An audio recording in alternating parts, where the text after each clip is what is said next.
Les bastions de rebelles ADF et ses alliés bombardés par les forces congolaises et ougandaises sont notamment Madina 3, Batonga, Kitumba et Moulangu en chefferie de Banyali-Tchabi, précise un communiqué conjoint signé par le porte-parole de l'armée congolaise et son collègue ougandais. Par ailleurs, l'offensive lancée depuis le 13, 14 et 15 décembre fait état de 35 terroristes ADF capturés dans les villages Manzobe et Ndimo en chefferie de Walese-Vonkutu, toujours en territoire de Romou, ainsi que le nettoyage et le rétablissement de la paix, la stabilité dans les localités Makeke Makumo et Axe Biakato en territoire de Mambasa, indique le même communiqué conjoint. De nouvelles frappes aériennes et des tirs d'artillerie lourde ont également visé plusieurs bastions de ces rebelles dans les territoires de Beni au nord Kivu. La MONUSCO de son côté dit n'avoir aucun commentaire à faire autour des opérations conjointes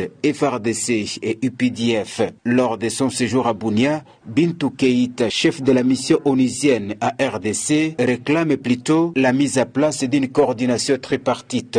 Pour nous, ce qui est important, c'est qu'il y ait une coordination tripartite entre la force onusienne, la FARDC et UDPF.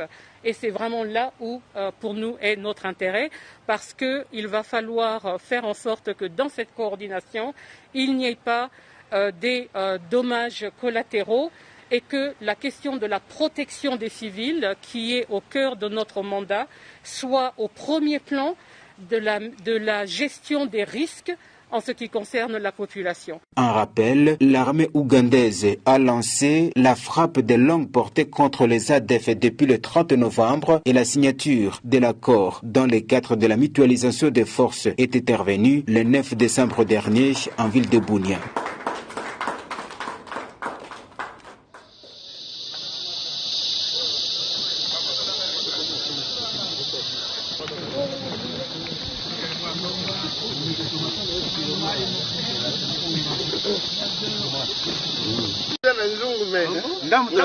Ngamu tunaenda na nini na Mungu anapi.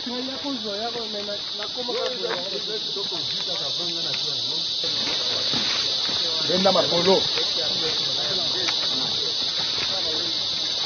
Hilo na pesa kwa kiranga bora. Onde kati sana. Onde kati karibu. Karibu sana. Tunanyomba kabisa. Nafurahi kuona kabisa. Nafurahi kabisa.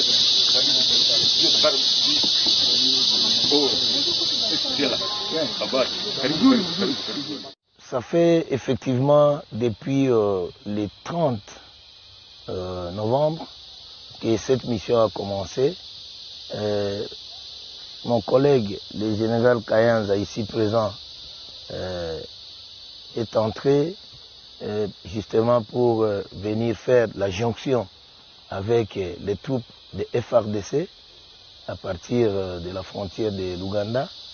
Et depuis qu'il est arrivé, moi aussi j'avais la mission de venir les rejoindre, organiser nos troupes qui sont dans le secteur opérationnel Sukola 1, Grand Nord. Alors, une fois cette activité terminée, nous avons déclenché les opérations. Et comme je n'avais pas encore fait, moi personnellement, la jonction avec les commandants adjoints de cette coordination des opérations conjointes, FARDC, IPDF, et je suis content de l'avoir retrouvé ici, dans la colline où il a monté notre QG. Et c'est ainsi que nous venons de terminer avec son exposé.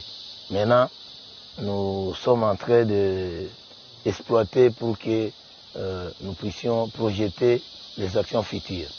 Et le commandant suprême des forces armées de la République démocratique du Congo s'est exprimé devant la nation. Il a demandé à ce que toute la population nous soutienne. Nous aussi, nous adhérons à ça et que cette population aussi adhère à cette main tendue du commandant suprême des forces armées pour qu'il puisse nous aider à retrouver cet ennemi partout où il est caché.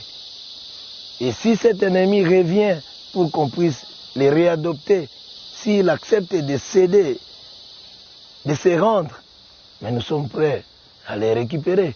Mais s'il ne voudra pas céder, donc notre mission ira jusqu'au bout.